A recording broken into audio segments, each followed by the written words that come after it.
in Major League Baseball was a success for both locals. Of course, you can get us on all the normal channels, facebook.com/Cave Talk Radio NY for the live show, along with Cave Talk Radio, the app, and the website, cavetalkradio.com. We're streaming there as well. Great to have you aboard. So, every team in Major League Baseball was in action last night, and the Mets and Yankees both won, although, of course, the Mets, being the Mets, can only win so much, right? They're only so capable. They won, but they also lost Justin Verlander for at least the next couple of starts, probably. He has a tear in a muscle or a sprain in the muscle near the armpit. I wish I could make this up. I'd be a multi-millionaire Hollywood script writer if I could. But nope. And it's not making it up. It's the truth. The Mets just can't win for losing. They just can't. Look, a tear basically in your armpit. I wish I could make that up. So that's what we're talking about with Justin Verlander. So, look, they won, which is the important thing, right? They got the W. But the problem is they have a lot of injuries. It's him. They have other people on the DL as well. I did have a list. I don't have it in front of me right now. I'll try to get it later. But the bottom line is this. They got the W on the first night of the season, and Max Scherzer pitched really good. Brandon Nimmo had a 2-run double, and all was good. So Nimmo being back really helps. It looked like in the beginning of the spring that he might miss some time to start the season. Thankfully, that's not the case. Of course, we know Diaz is done for the year because of his participation in that dumb tournament, that international, showcase, whatever the hell you want to call the World Baseball Classic. I call it stupid. The Mets win. Not only did the Yankees win, though, but the Yankees won convincingly. See, the Yankees played great. They got a big home run from Aaron Judge. They shut out the Giants 5-0. Garrett Cole was dominant. If you're a Yankee fan today, you have to feel great. I mean, they absolutely played a great, great game. From start to finish, they were good. Judge, 2 for 4, has the 2 RBIs, the home run. Score the run, of course, because he hit the home run. DJ LeMahieu, rusty in his return. That's one downside. He did have an RBI and 1 hit, but he did strike out 3 times. Been off for a while. You expect that to recover. But the story from yesterday was Garrett Cole.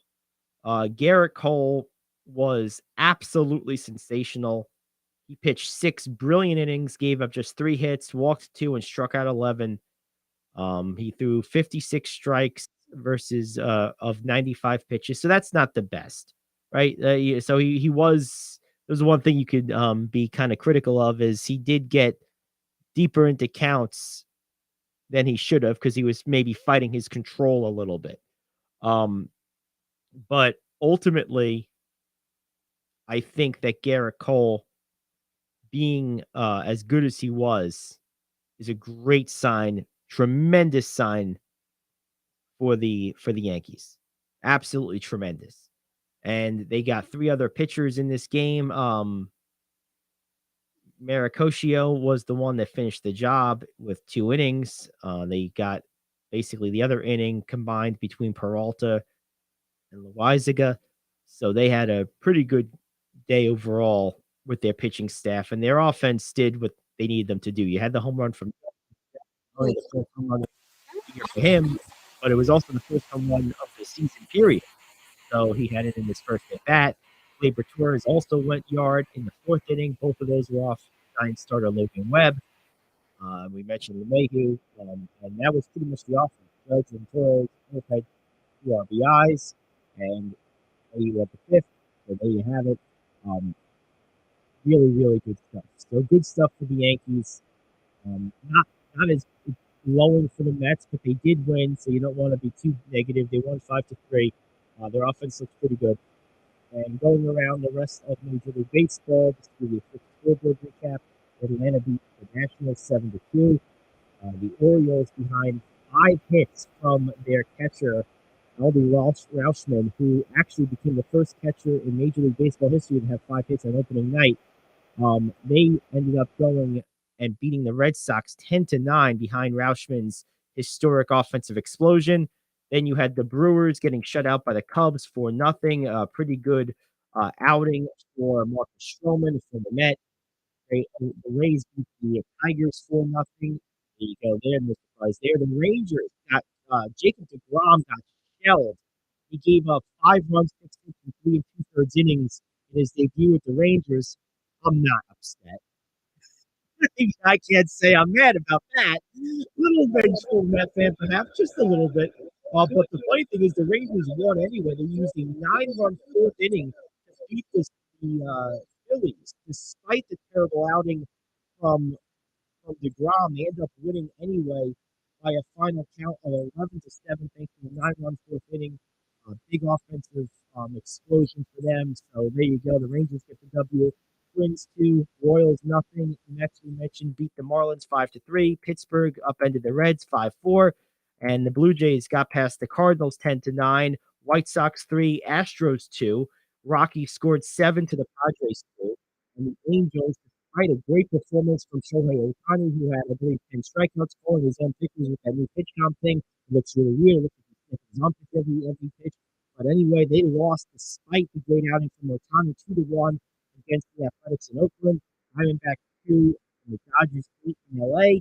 And finally, you had the Mariners shutting out the Guardians 3-0. So there's your out of town scoreboard.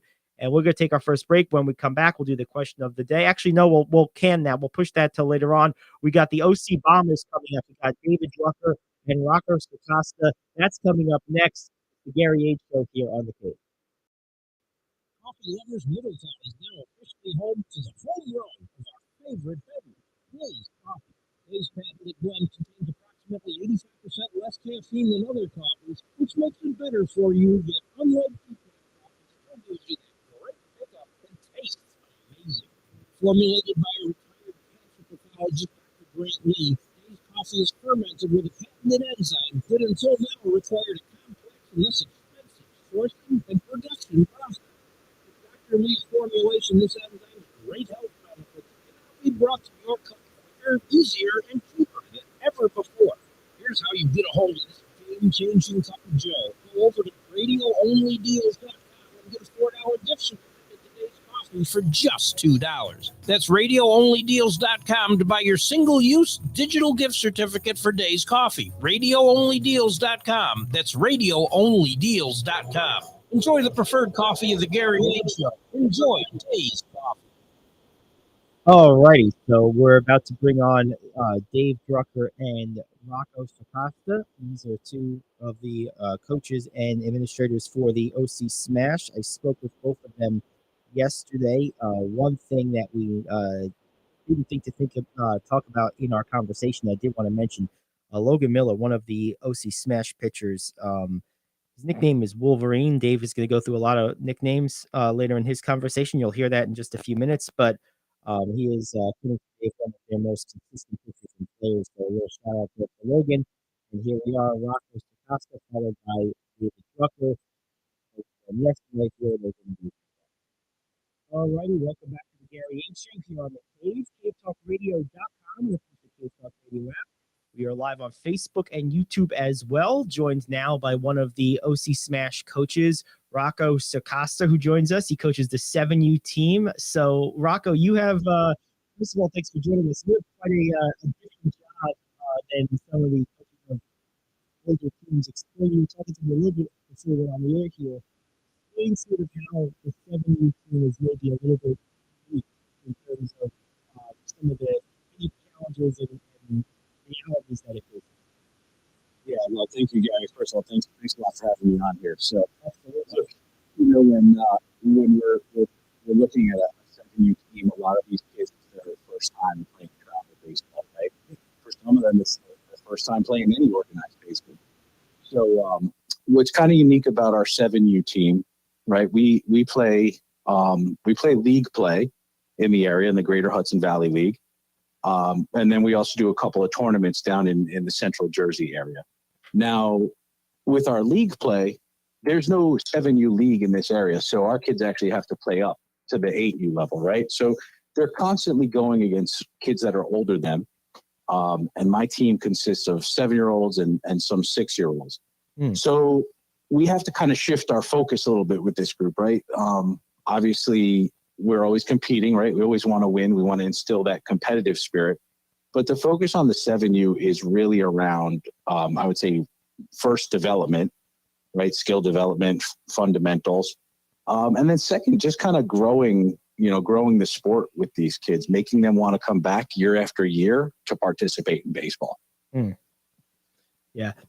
And what do you find is, I mean, they're obviously young kids, so I'm sure it's not overly complex, but what do you find is the biggest draw in terms of kids who come out for the team and decide, I want to continue on with this?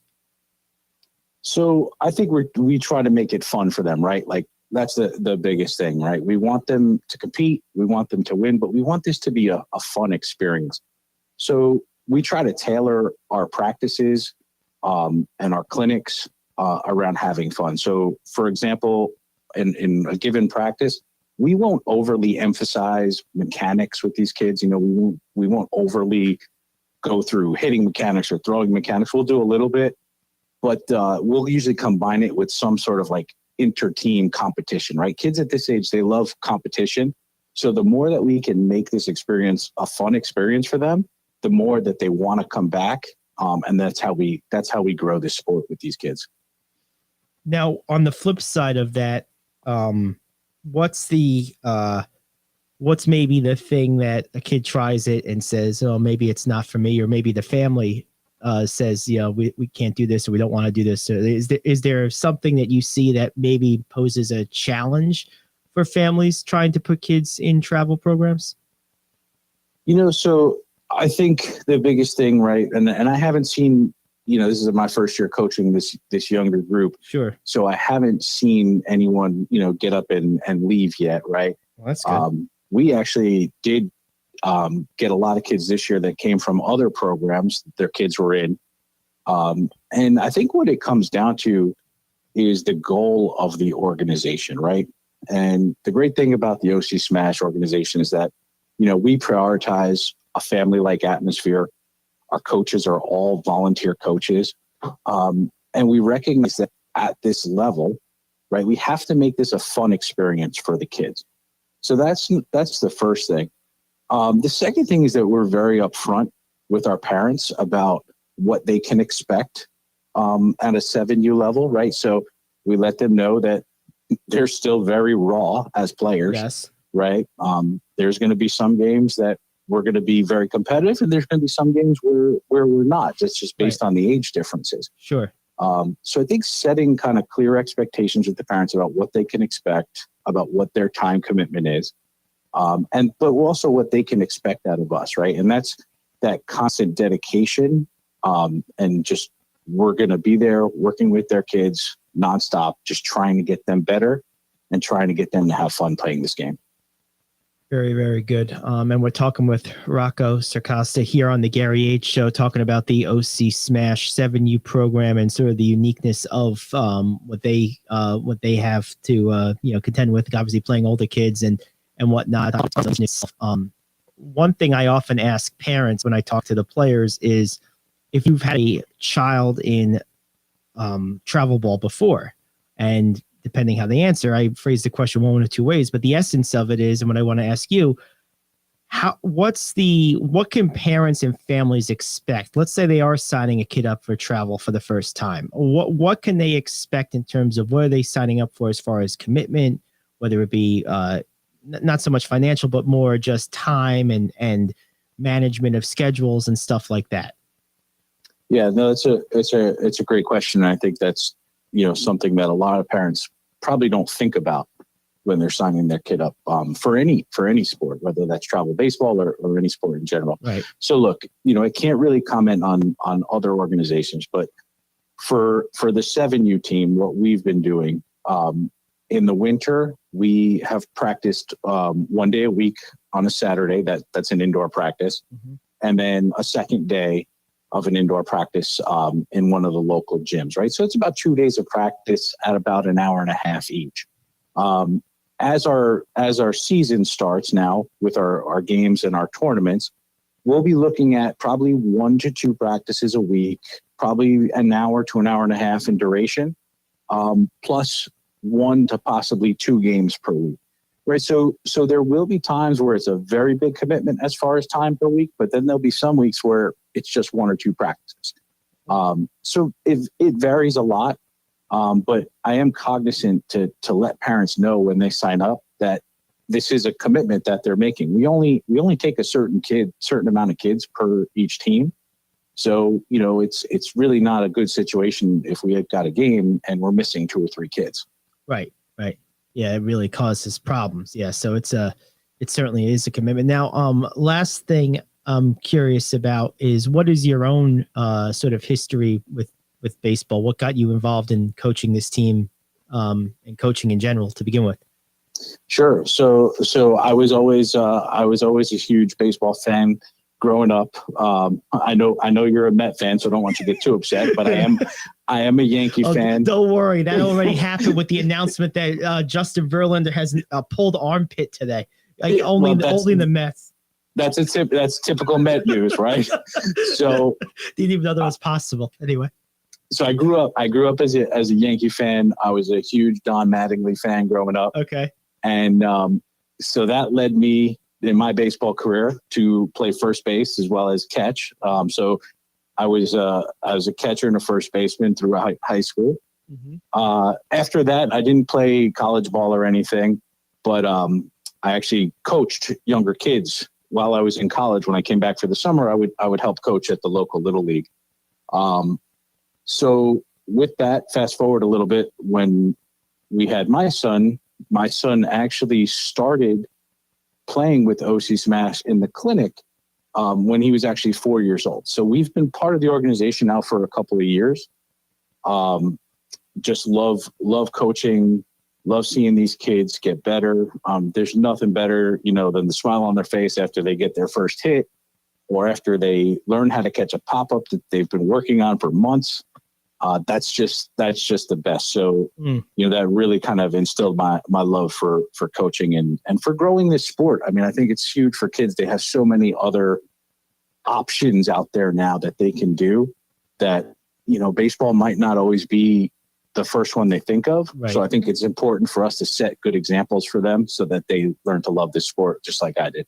Yeah, and I completely agree with that last statement. And I think one thing that comes up often on my show is this debate between specializing or playing multiple sports, and at what age, depending on the aptitude you show for any given sport, you should consider specializing. Do you have any just personal opinion on that? I'm just curious because it kind of relates to the last thing you just said, like as far as playing one sport versus others. Yeah, so I think it's difficult right now because, let's face it, like even for our organization, we do start practices in December, right? So we're going, if you play December, you play the spring, summer, some teams even play the fall. It is very tempting, right, to just play one sport. Now, look, I think when you're very young, I think it's great to play multiple sports, right? It's because it's about having fun, right, and developing different skills, and sometimes you don't know what skill you have until you tried it. Right? So I'm a big proponent of playing multiple sports. In addition to baseball, I coach football and basketball as well. I do know, like, look, when you get older and you start looking at high schools and colleges and stuff, sometimes you're kind of forced to specialize, right? But I think that's okay once you get to that level. But yeah, at a certain point, you got to pick one if you have an ability where you're going to play beyond, say, high school. But I'll tell you what, as far as at the younger youth level, I really love to see these kids playing multiple sports. I think that's fair. Yeah, I always thought that once you hit like, latter high school, if you're like clearly like gifted at one particular sport, maybe that's the time. But anything before that, I think we're on the same page. It seems like it would just be healthy to play multiple sports for a longer period of time whenever you can. Yep. Well, good stuff. Well, enjoy this season. I'm sure we'll be talking again. And thanks for some time today, Rocco. We really enjoyed it. Thank you, Gary. Appreciate it. All right, man. That's Rocco Circosta. This is the Gary Ayd Show. Dave Drucker is next here on the Cave. Coffee Lovers Middletown is now officially home to the home run of our favorite beverage, Days Coffee. Days patented blend contains approximately 85% less caffeine than other coffees, which makes it better for you, yet unlike decaf coffee, still gives you that great pickup and tastes amazing. Formulated by a retired cancer pathologist, Dr. Grant Lee, Days Coffee is fermented with a patented enzyme that until now required a complex and thus expensive sourcing and production process. With Dr. Lee's formulation, this enzyme's great health benefits can now be brought to your cup quicker, easier, and cheaper than ever before. Here's how you get a hold of this game-changing cup of joe. Go over to radioonlydeals.com and get a $4 gift certificate to Days Coffee for just $2. That's radioonlydeals.com to buy your single-use digital gift certificate for Days Coffee. Radioonlydeals.com. That's radioonlydeals.com. Enjoy the preferred coffee of the Gary Ayd Show. Enjoy Days Coffee. All righty, welcome back to the Gary Ayd Show here on the Cave. Good conversation with Rocco Circosta there, and if you haven't already done so, definitely go check out Days Coffee. As you just heard, wonderful place, really good place to get a cup of joe. One guy that doesn't need any extra coffee right now, I think he's all revved up, is my next guest, David Drucker. What's up, man? What's going on? How you doing, Gary? Good to be here, and you're right. I'm on my about fifth cup of coffee, and I'm ready to go. All right, very good. That's a lot of coffee, but you've been involved with the Smash for a long time. Your sons play. You've coached. You've been involved on the board of directors. Just broadly speaking, given your long involvement with the organization, what is the kind of overarching vibe or feel for someone who maybe comes into the organization for the first time with a kid that's maybe new to travel ball? Well, I mean, they come in at different ages, and it's interesting. So the younger kids come because they're looking for a place to park and to call home, and develop those relationships. And as the years go, you maybe lose one or two, and then kids come on, and if you're still competitive, then all of a sudden you're adding a piece here or there. And their overall feeling is that they like it because we are about fun, but we're also about developing and making competitive baseball players, which is really cool. And we have a lot of involvement and a lot of help, and it's just great support. They do a great job. I mean, they make memory, like this radio interview with some of the kids I've listened to. These are the kind of memories that we want to make because these are everlasting. And this is what kids are going to remember. And now they'll have, now they can go up and say, hey, I was interviewed player of the week, like Sports Center.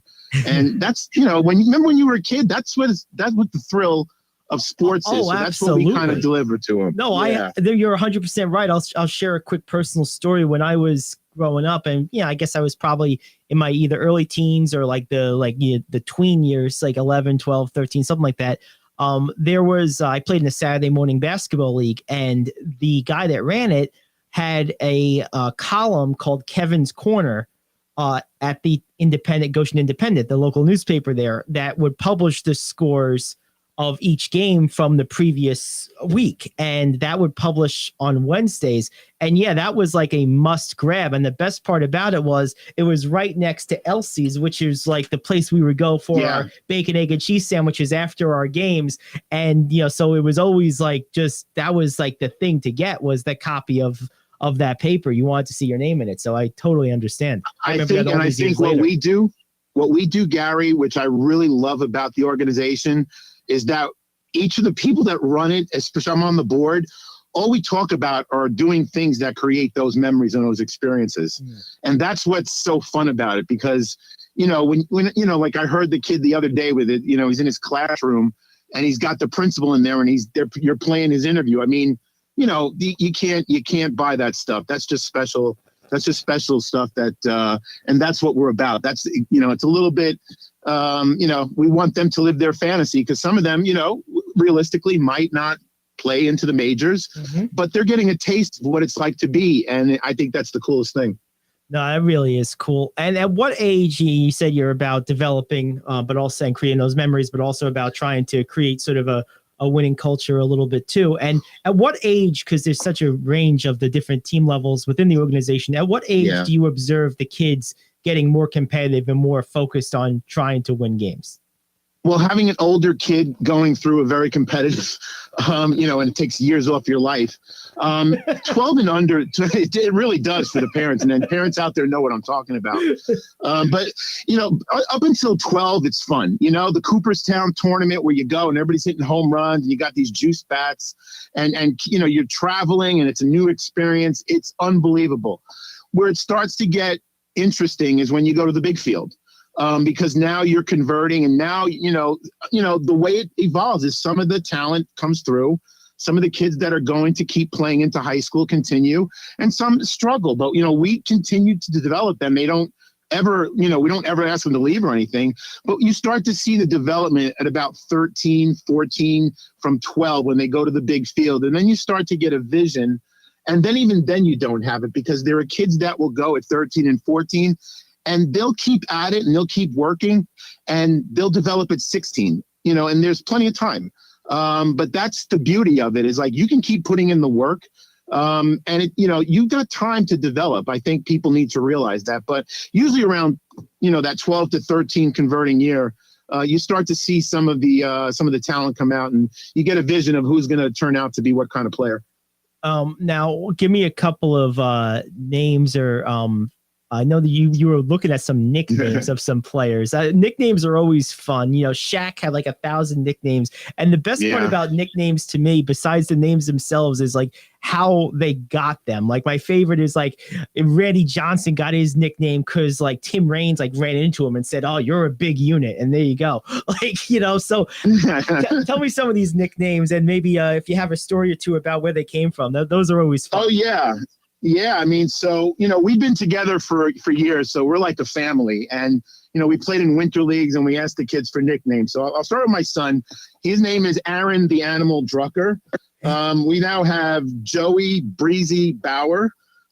We have a kid named Big Mike, who's Big Mike. And then we have a kid named Big Jake Bond. And the thing about Jake Bond is, it's so funny. I'm like, he's a gritty second baseman. He's a little second baseman. He'll die for anything. And so I'm sitting there with my friends. We're all good together, parents. And I go, he's one of my favorite players. And immediately like 5 other parents go, "Excuse me? What about me?" It's like, and it's just a joke. So now every time I see his father, I always say like, "Yep, Jake Bond, there's my 4th favorite." But it just becomes that kind of fun. We have Elias Dolson, who is an incredible ball player. His nickname we gave him is Big Dog. We have Jake Cross. We call him Ping, because when you hear ping, if you close your eyes, Jake Cross is up because that ball's flying. One of the kids that we're bummed about, he got hurt before his tournament, and he's new on the team. His name is Nash Burns, so we're hoping to get him a speedy recovery. He should be back within a couple of weeks. Okay. So we nicknamed him Nashville. We have Cole Angle. Everybody wants to ride the Cole train. We have Brian Source. We call Sourcey, who is an amazing, amazing player. We have Evan Mejia. We call him Magia. And by the way, congratulations to the Mejia family. They just had a little baby, awesome. Baby boy. So we have another smash player coming. And getting back to Brian, blazing fastball, just a great kid, new addition to the team. And then we have CD, Chris Dominguez, who is traveling with us this week. He's our alternate because we have a couple of injured players. I want to give out a special announcement to Kyle, the Big Deal Plascano, who plays with us, and Mikey Scar Monda. And yes, the scar is because of an incident he had.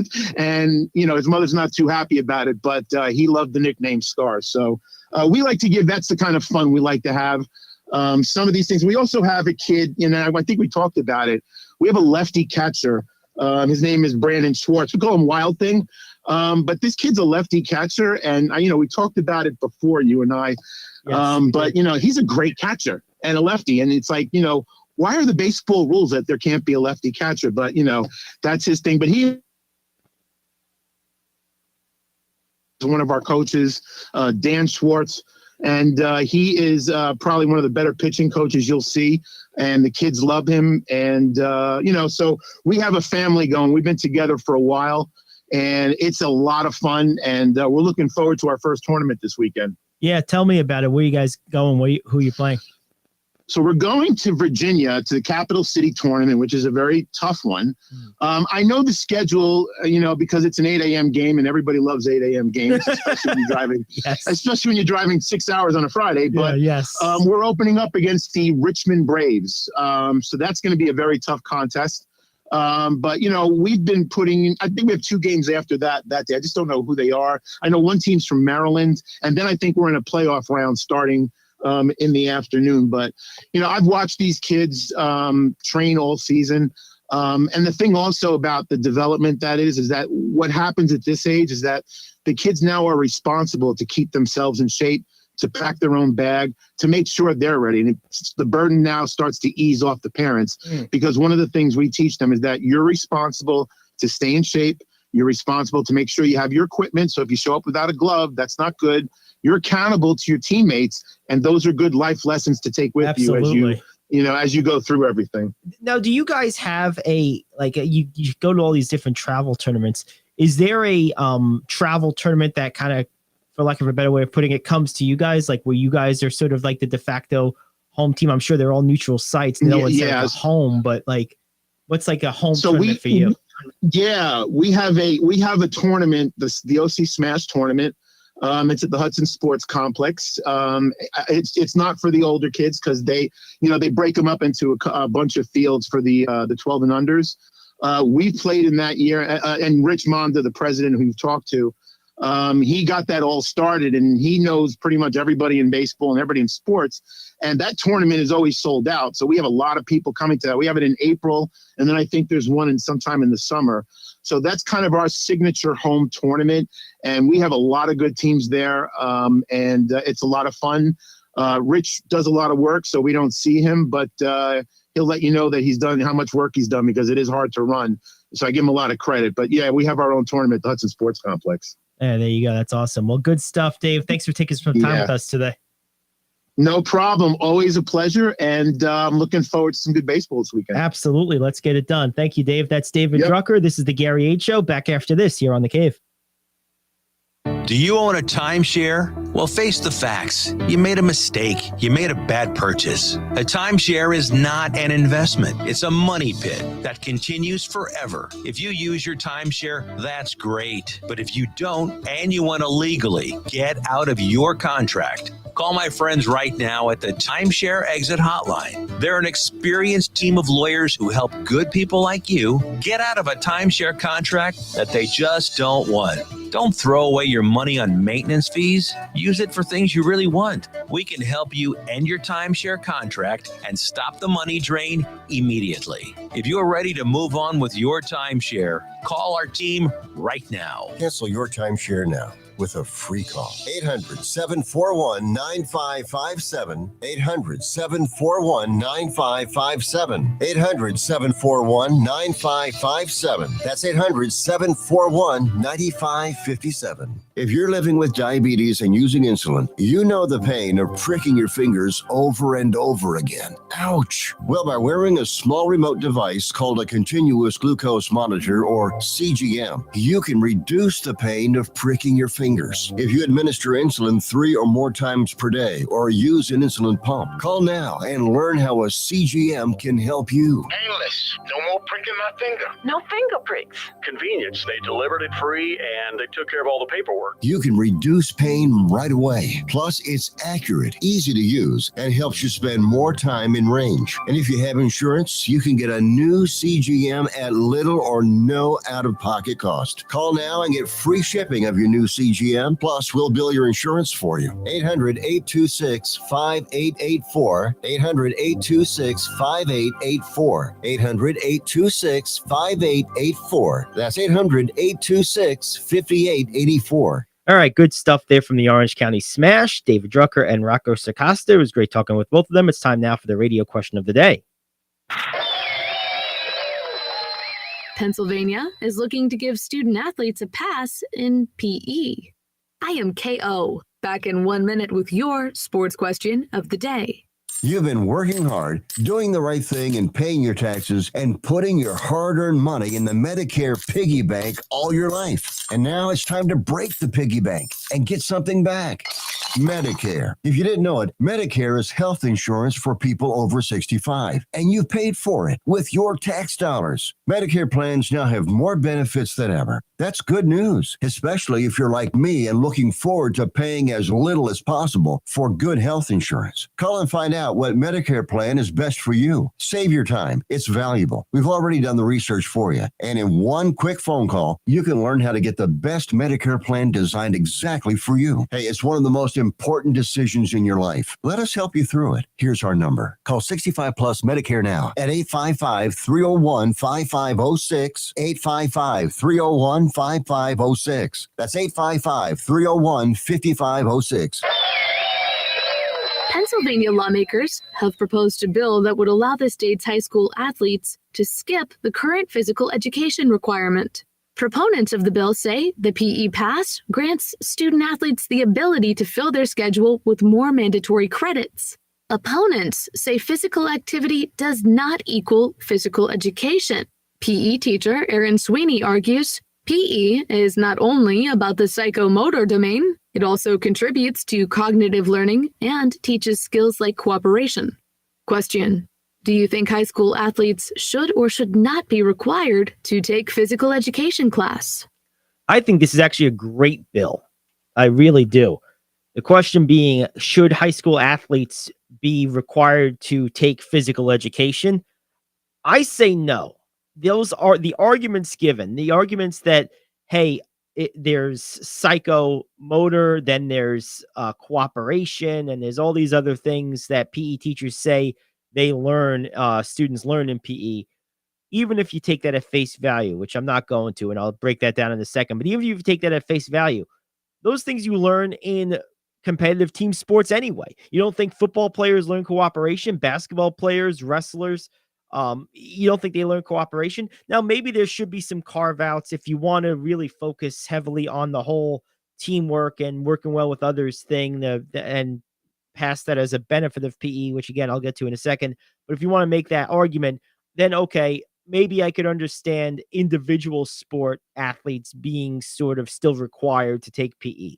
So if you're like a golfer, or you play singles tennis, or you play, you're a bowler or something like that, I guess I understand. But for all the other team sports, I think being an athlete on a high school team is more than sufficient to replace whatever both activity, certainly, and learning opportunities that you may get from PE class. And now the other part to this, the bigger part to me, the reason I think this is such a slam dunk. Now, this is coming from a guy who my favorite class was PE. But the reason it was my favorite class is because it was basically supervised recess, slightly structured supervised recess. There's nothing educational about physical education. It was another recess period. It was fun. I loved it. It was structured. It was a little more competitive. But there was nothing educational about it. I don't remember learning one thing in gym class other than, who were the better basketball players than me and who I had to try to get as good as. But this was, gym class was like extra recess. So you're going to tell me that an athlete who spends maybe 2 hours a day in season with focused, intense coaching is going to somehow learn something extra in gym class? How self-important could you possibly be? Come on, man. If there was one thing less important, less useful in life than math class in high school, it was gym class in terms of life lessons. Like I said, it was my favorite class. I would take 9 periods of gym. We had a 9-period schedule. I would take 9 periods of gym if I could have gotten away with it. But being real about it, it's not like you learned anything really special there. So to think that an athlete would somehow benefit extra from that, I can't believe you could actually say that with a straight face. Just being real about it. I mean, honestly, I personally think this is a great idea. I do. I think it's a wonderful idea to make athletes get some time back, get some opportunity. Maybe you don't load them up with other classes. Maybe you simply give them the chance to have an extra study hall or something else to kind of catch up. Because the one thing about athletes is they do lose a lot of time. They do. I mean, there's no question about it. And that time is higher at the high school level than it is prior, and it becomes more at the collegiate level than at the high school level. So anything you can do to put some time back in these kids' days, I think is fair game. I think this makes a lot of sense. I would be totally for this. I really would be. All right, let's go ahead and take a quick break. We'll come back. We'll start hour 2, top 5, and we got a lot more to get to as well. It's the Gary Ayd Show. Back after this here on The Cave. Coffee Lovers Middletown is now officially home to the home run of our favorite beverage, Days Coffee. Days' patented blend contains approximately 85% less caffeine than other coffees, which makes it better for you, yet unlike decaf coffee, still gives you that great pickup and tastes amazing. Formulated by a retired cancer pathologist, Dr. Grant Lee, Days Coffee is fermented with a patented enzyme that until now required a complex and thus expensive sourcing and production process. With Dr. Lee's formulation, this enzyme's great health benefits can now be brought to your cup quicker, easier, and cheaper than ever before. Here's how you get a hold of this game-changing cup of joe. Go over to radioonlydeals.com and get a $4 gift certificate to Days Coffee for just $2. That's radioonlydeals.com to buy your single-use digital gift certificate for Days Coffee. Radioonlydeals.com. That's radioonlydeals.com. Enjoy the preferred coffee of the Gary Ayd Show. Enjoy Days Coffee.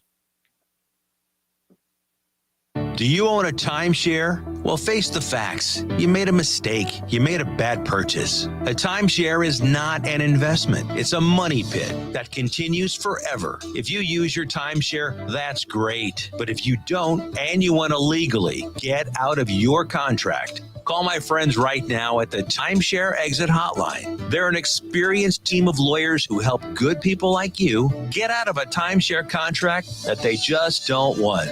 Don't throw away your money on maintenance fees. Use it for things you really want. We can help you end your timeshare contract and stop the money drain immediately. If you're ready to move on with your timeshare, call our team right now. Cancel your timeshare now with a free call. 800-741-9557. 800-741-9557. 800-741-9557. That's 800-741-9557. If you're living with diabetes and using insulin, you know the pain of pricking your fingers over and over again. Ouch! Well, by wearing a small remote device called a continuous glucose monitor, or CGM, you can reduce the pain of pricking your fingers. If you administer insulin 3 or more times per day or use an insulin pump, call now and learn how a CGM can help you. Painless. No more pricking my finger. No finger pricks. Convenience. They delivered it free and they took care of all the paperwork. You can reduce pain right away. Plus, it's accurate, easy to use, and helps you spend more time in range. And if you have insurance, you can get a new CGM at little or no out-of-pocket cost. Call now and get free shipping of your new CGM. Plus, we'll bill your insurance for you. 800-826-5884. 800-826-5884. 800-826-5884. That's 800-826-5884.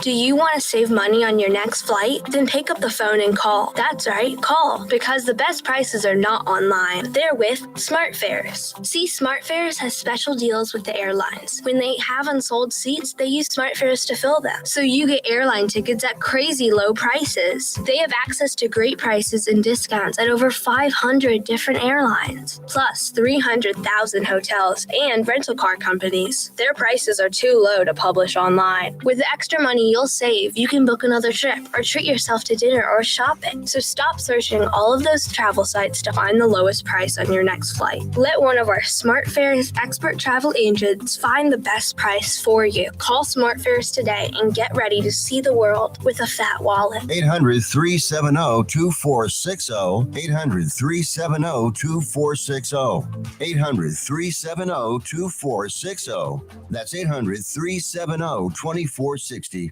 Come on, you watch the news. Be prepared to pay more taxes. Then if you owe back taxes or haven't filed in a few years, get ready. The IRS, the largest collection agency in the world, will be coming after you with the power to collect taxes by any means they want to. Hey, they can freeze your bank account, your passport, even padlock your business. Oh, good times. Look, if the IRS claims you owe them $5,000 or more in back taxes and they're coming after you, don't panic. Call my friends at Get a Tax Lawyer first. Their job is to negotiate with the IRS and save you money. They're experts at it. That's all they do, and you can trust them. In some cases, they have reduced a $50,000 tax bill to less than $1,000. If you owe the IRS $5,000 or more in back taxes, call now for a free consultation. Call 800-649-8617. 800-649-8617. 800-649-8617. That's 800-649-8617.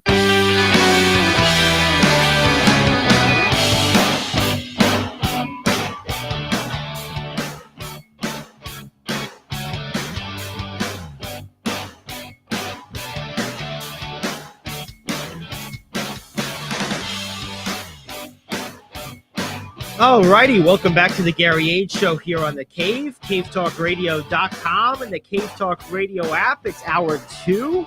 Great to have you aboard, and we are doing the top 5 as we normally do to start hour 2. So that means only one thing. It's time to hear from the great voice of Jack George. This is the moment we've all been waiting for. It's time for King Talk Radio's Top 5.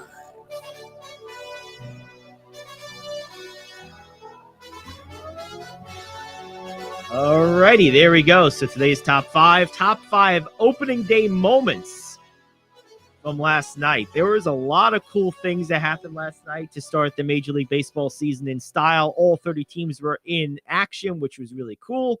And there's a long list here. So I'm going to rattle off the list I have, and then we'll try to make sense of it all. Pick 5 and then rank them. Okay, so the list is as follows. And I guess I should clarify, when I say top, I guess I mean biggest stories, not necessarily good. Okay, because there's a couple here that aren't so good. Mets lose Verlander because he pulled his armpit, basically. Yeah, that's the thing. He has a tear in a muscle by the armpit or a sprain or whatever it is. You can't make this stuff up, folks. I mean, this only 100%, if you wore any other uniform, this wouldn't have happened. And, someone asked me the other day, my friend Mike asked me, he knows I'm a big Met fan. He goes, wouldn't you think they would get rid of their medical staff? Have they turned it over already? I said, I don't really know. I've heard that they have, but it doesn't look like it. The one thing that could have happened, you see this a lot with organizations, when you turn over a staff, but it's the same person at the top who hired the bad staff rehires their replacements, so you get the same crap. I mean, this stuff just still dogs the Mets. They've done so much. They've come so far from where they were as an organization just a few years ago, thanks mostly to the ownership change and then the decision since then. But this one issue continues to be a problem. It continues to cause issues. It continues to be something for Met fans to be worried about. All these injuries. Edwin Diaz celebrating in a meaningless exhibition game internationally. Boom, gone for the year. Justin Verlander, historically durable. All of a sudden, boom, tears his armpit. What? I'm being a little bit liberal with the actual injury here, but it's for effect. The bottom line is, taking the effect out of it, it's a very weird injury that, put it this way, I had to Google what a teres major sprain is. Okay? I didn't know what it was. And even the articles about it led with this is the name, this is what it is. Because it's not something people know, right? And this is the Mets. This is what happens. So that's one option. Garrett Cole was absolutely dominant for the Yankees. He went 6 strong innings, struck out, I think, 11 batters, just absolutely killed the Giants. The Yankees pitched a combined shutout, 5-0. Good win for the Yankees. Cole, key to that. And of course, I traded him on my fantasy team, but that's a different story. I did get Thor and Aaron Nola back. So I didn't get fleeced, I don't believe. One of my favorite players, also on my fantasy team, veteran George Springer, had a big 5-hit day for the Blue Jays. And that was really cool to see. He helped power them to a win. And this guy's had the injury bug too over his career. But when he's healthy, this guy's a difference maker. And he's a gamer. The guy gets the job done. He just does. He truly, truly does. So I'm a big fan of George Springer. I really enjoy the work he does. I think he's a guy who knows how to get big hits. And he did it last night for the Blue Jays. Adam Wainwright, the veteran right-hander, the veteran pitcher, I should say, he sang the national anthem the other night. How cool is that? Wainwright singing the national anthem. Pretty neat. Aldi Rushman of the Baltimore Orioles had a 5-hit night, which was actually a historic night. First catcher in Major League history, I do believe I read, to have 5 hits on opening night. So that's pretty cool. The Rangers ended up beating the Phillies. Awesome. I think Aaron Nola, my prize acquisition, got thumped. I'm pretty sure. Not so awesome.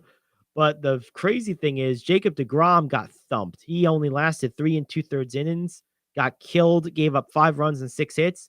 But yet they lost because the Rangers did. Sorry, the Rangers, yet they won. The Rangers won despite that terrible outing by Degrom because of a dominant 4th inning, 9-run 4th. Talk about a big game. Pretty crazy stuff. So there you have it. So the Rangers use a 9-run 4th inning to win against the Phillies 11-7. See Nola here. He gave up 5 runs, walked 2.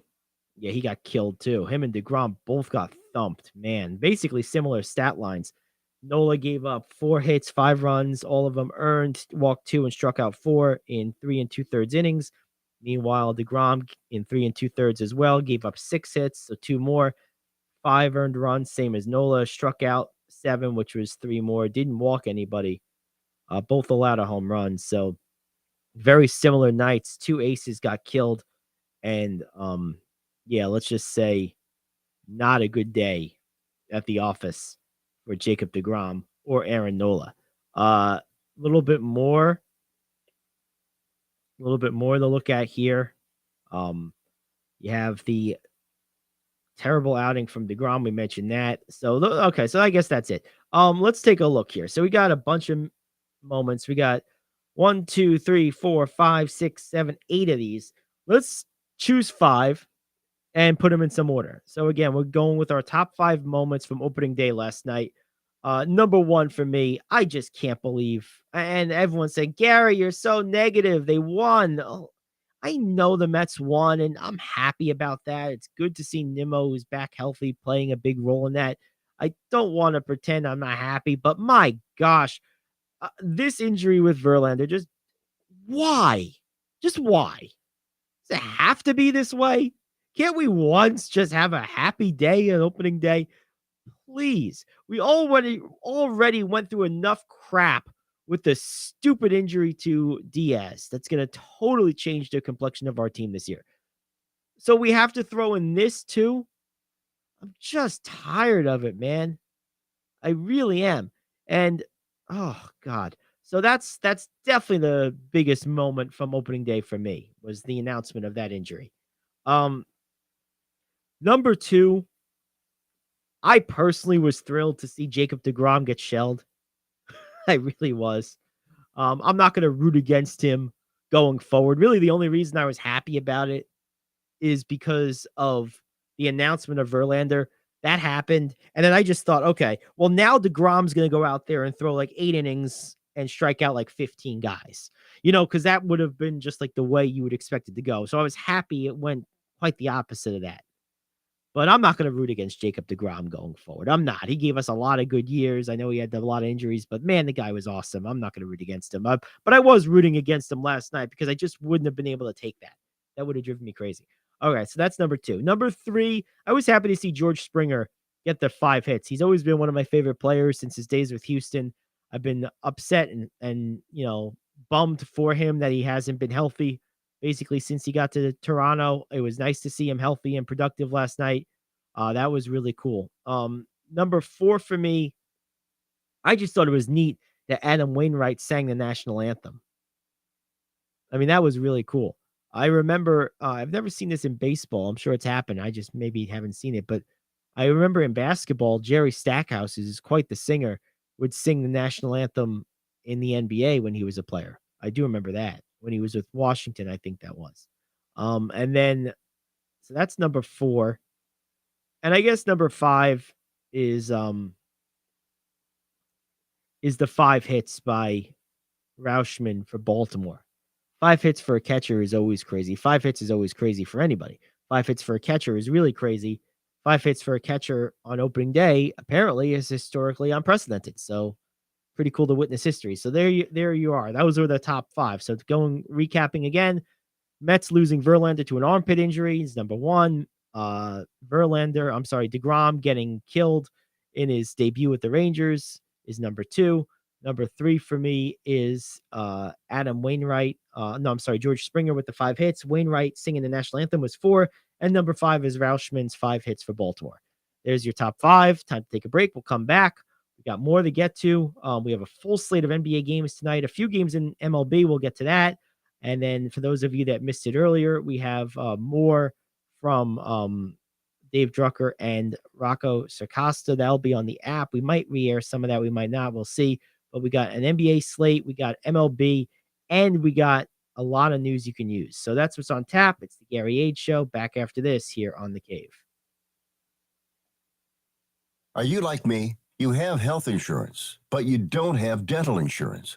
Do you need to get to the dentist right away? Maybe you need an implant or some other major service. Well, I found a dental insurance plan that's just right for you. It's called Spirit Dental. Spirit Dental offers a $100 lifetime deductible, a huge network of dentists. And here's the best part. There's no waiting periods. Yeah, that means you can call right now and have real dental insurance for you and your family tomorrow and get that immediate coverage you want. Spirit Dental has plans for just a few dollars a day, up to $5,000 annual maximum, and coverage for implants. Whatever age you are, the dental insurance you need is a free phone call away. Now don't wait, and be sure to ask about Spirit's vision plan. Here's the number: 800-631-9229. 800-631-9229. That's 800-631-9229. Hey friend, life happens and you need money. What do? You call the special toll-free number we're about to give you. We will send you a link to your phone with details on how you can loan up to $5,000. Couldn't you use $5,000 to pay for your rent, pay grocery bills, get your car repaired, or whatever you need? It's up to you. We don't care. We're just here to lend you the money.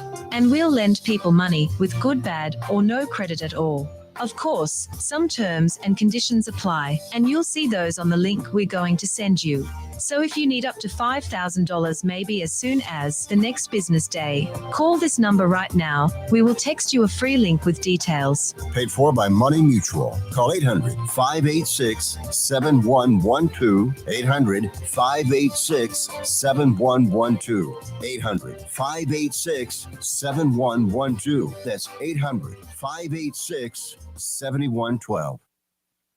All right, we're back here on the Gary Ayd Show on the Cave. Great to have you aboard. Gary Ayd here with you. A lot to get to still. Let's dive into a full slate of NBA games. I mean, there's a lot. 13 games, I should say, in all today. But you know what? Let's do the MLB first, since we just kind of wrapped that up. There's not as much to get to anyway, so we'll just do that. Then we'll get to the NBA. Let's see. Friday. So tonight you have, we got 5 games. The Mets are in action again against the Miami Marlins. They are still in Miami. That is a 3-game set in Miami. It's David Peterson versus Jesus Luzardo for Florida. So that should be interesting. Chicago White Sox, that is taking on the Houston Astros. Lance Lynn versus Christian Javier. And then you have the Colorado Rockies taking on the Padres. Kyle Freeland versus Nick Martinez. Arizona takes on the Dodgers. Merrill Kelly versus Dustin May. And lastly, you have the Cleveland Guardians taking on the Seattle Mariners. And that is Hunter Gaddis versus Robbie Ray. So pretty good lineup. I mean, I'm going to be watching probably 2 of these games. I'm definitely watching the Mets game, of course. I'll probably check out Houston and maybe the Dodgers game a little bit. So there you have it. So there you go. That's 5 games. And then back to a more full slate again tomorrow and Sunday. So, all right, that's the major leagues. Let's take a look at the NBA. Lot of NBA action. Ton of it. 13 teams in all. So really a lot.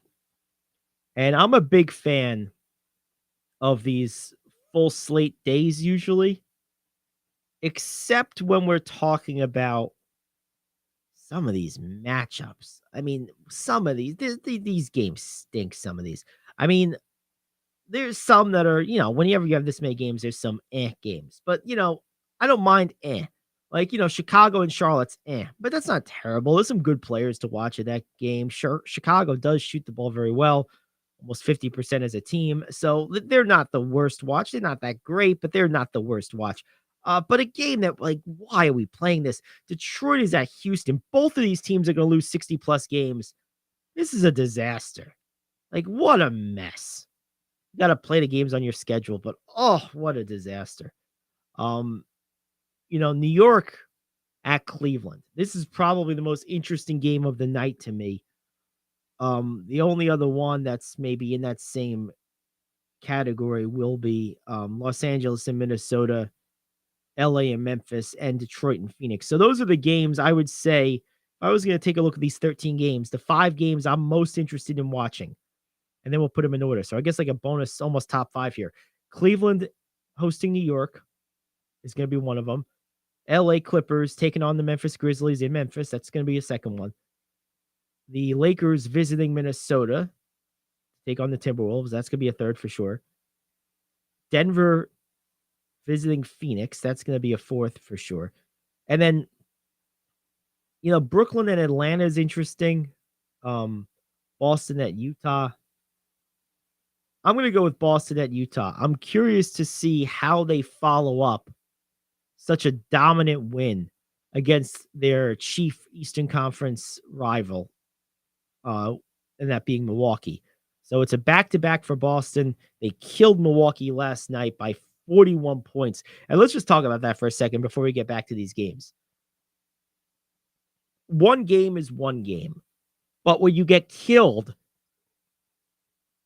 and you're a team that's supposed to be winning championships, right? Or contending for championships, and you get killed by another team that you're contending against, that really hurts this late in the game, especially. That was a big time win for Boston. I think it moved the needle immensely. I really do. The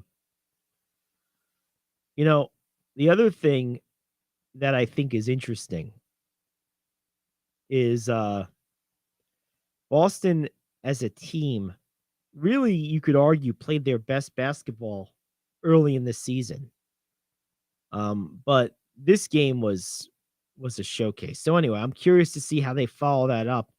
I'm not even so much concerned about the physical energy, but the emotional energy coming back off a game like that.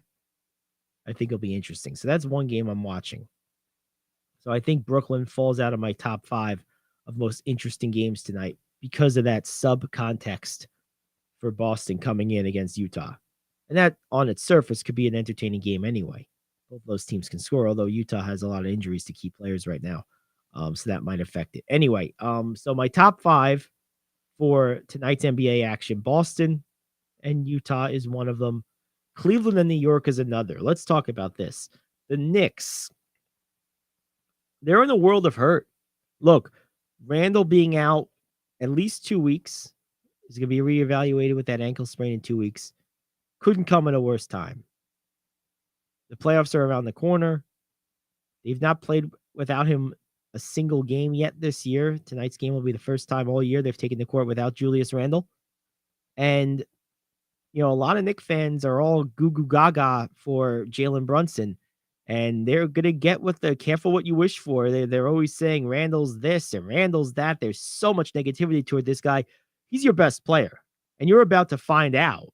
I'll be very surprised if the Knicks are anything better than mediocre without Randle. Now, I'd be surprised if they were much worse than mediocre too, because they were mediocre without Brunson, and I think the two of them more or less complement each other. So I expect them to be about the same level team without Randle as they were without Brunson. They're a good team when the two of them are playing healthy together.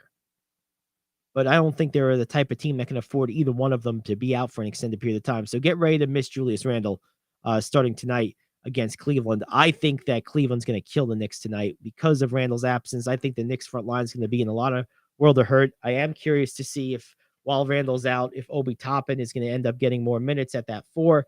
I would imagine he would. I don't know what other choice you would have. Mitchell Robinson, who has recently said he's maybe looking to go elsewhere to get a bigger role, maybe is going to get some of that bigger role now, especially offensively. I would think he'd pick up a couple extra minutes, maybe get a couple of extra plays run for him with Randle out. You're going to have to pick up that production somewhere. It's not going to be just from those two. Maybe you might even start seeing either Derrick Rose or Evan Fournier back in the rotation again for a short time. I don't know. It's going to be interesting to see. That's going to be what I'm paying attention to. How do the Knicks alter their rotations to make up not just the minutes that Randle plays, but also, of course, some of that production? It's going to be interesting to see. So that's going to be a game that I'm certainly paying close attention to tonight. Let's see. So that's 2. Let's take a look at another one. Another good game tonight. Both LA games. Let's start with the Clippers and the Grizzlies. Look, the Grizzlies are hurting tonight. I think Jaren Jackson and Desmond Bane are both listed as either questionable or doubtful.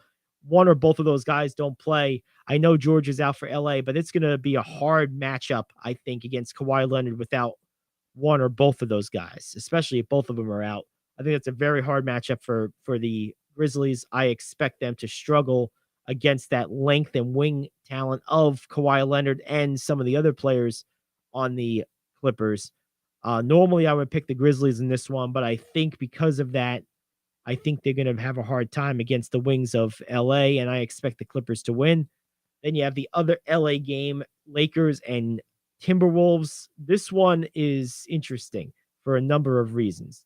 A lot of chirping, not necessarily at each other, but just in general. So the Lakers, Anthony Davis recently said he believes that they have all the right pieces to make a run. The Lakers do. Well, go prove it. Yeah, go prove it. The Timberwolves, on the other hand, Rudy Gobert absolutely torching NBA officiating. Torching it. Basically saying he was talking about a play where he was backing down against Devin Booker in their last game against the Suns, and he was called for a foul. And he basically said the league's tried to help the Suns win. They're trying to help the Warriors win. I've been in the league 10 years. I try to give them a benefit of the doubt, but it's hard to do, blah, blah, blah. He totally went crazy. Totally went crazy. And I got to be honest, I think it's time for the NBA to really, truly crack down aggressively on players saying stuff like this about refs. I think it's time. Players have every advantage you could ever want. And I have no tolerance for this. Like, first of all, the play he's talking about, that he's complaining about, he elbowed the hell out of Devin Booker. That's a foul. So that's point one. point two is you can't go out and yell at the refs and then expect people to take the game and the league you play in seriously. Because let's take this to its logical conclusion. If the refs are in, if they're trying to fix it for this person or help this person or that team, how are fans and media supposed to respond? They're not going to respond favorably. They're going to call into question the legitimacy of the games. And you hear this already. And so, I mean, this has been going on for a long time. So the idea that the players would then feed into it and make it worse is so self-destructive that if I'm Adam Silver, it's not fines anymore. It's multi-game suspensions for this stuff. And, you know, I would even take it so far as to say this is a escalating offense, meaning if it's a 2-game suspension for the first offense, it's 5 for the second, 10 for the third, and, you know, maybe something radical for anything beyond third, 50 games every time you do it again after the third time. Like something, because this is just dangerous and bad for the league. It's not that I'm like all pro ref. I'm indifferent toward refs. Refs are furniture to me. They're wallpaper. They're immaterial. But except when there's public discussion about it. The second you have public discussion about officials is the second you're not discussing what's important. And I just think ultimately that it's a disservice for the league. So if I was the league, I would be much more aggressive. Now, as far as this game, this is an important game. Both teams are fighting for their playoff lives, fighting for their playoff seeding for sure. And I think ultimately the Lakers right now are healthier. They're playing a little bit better. And I think that the Lakers are the better team. So I think the Lakers are going to win tonight. So that's my third game. So far I have Cavs, Knicks. I have Jazz, Celtics. I have Lakers, Timberwolves. Oh, and I have Clippers, Grizzlies. So that was my fourth game. My fifth game tonight is the late game, Denver and Phoenix. We'll see if Jokic plays. Hopefully he does. I know Durant's playing.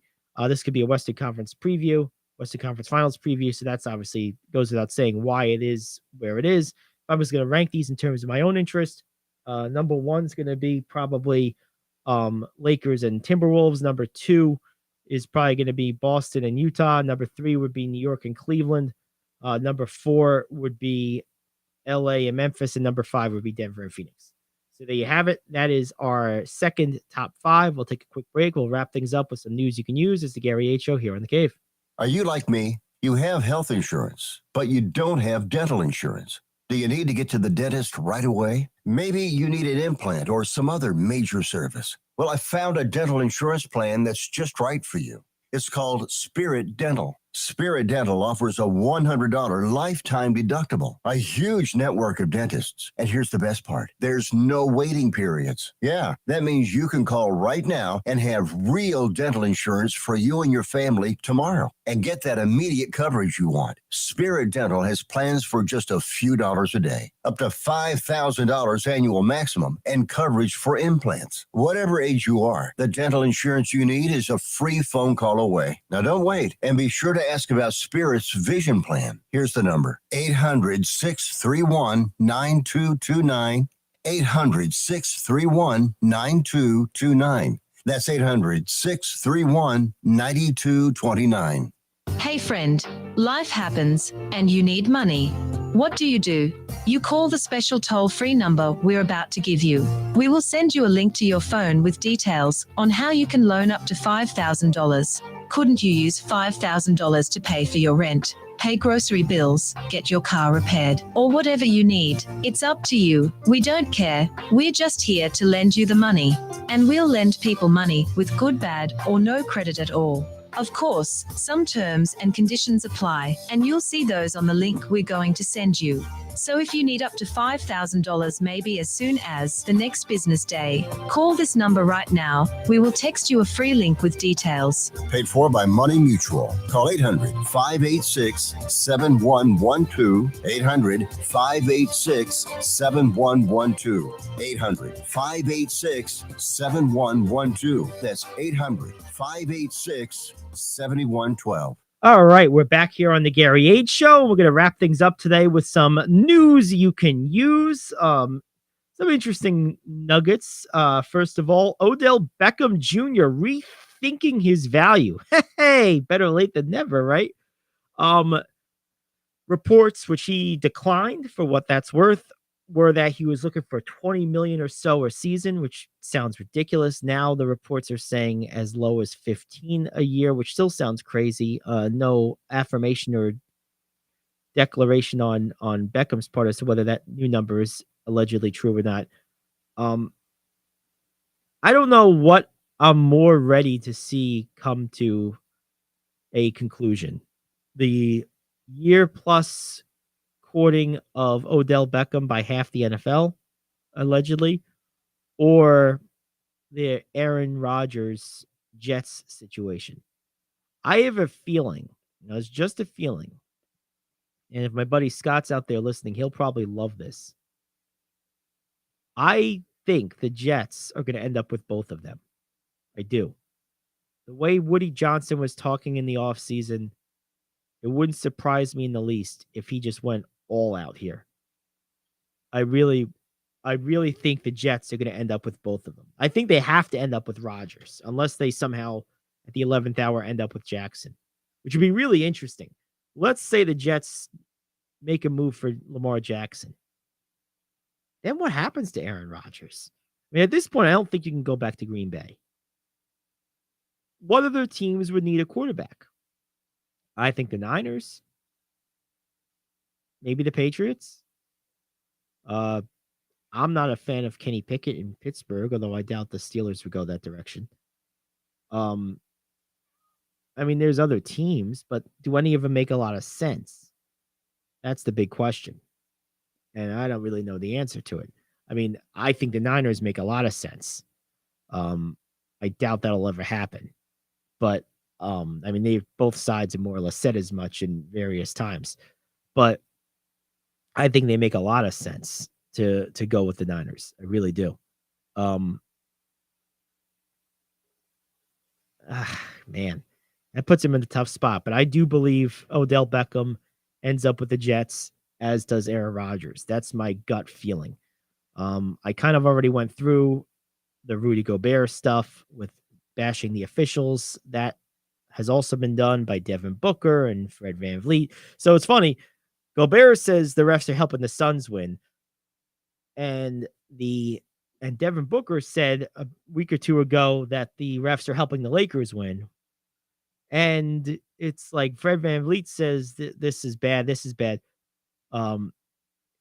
It's like, you ever think they're just pointing the blame game and pointing the finger and not being accountable and just blaming a convenient boogeyman, the refs?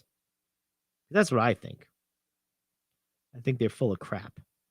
So there you have it. Oh, man. Really crazy stuff. Really crazy stuff. What do you think if you were a referee?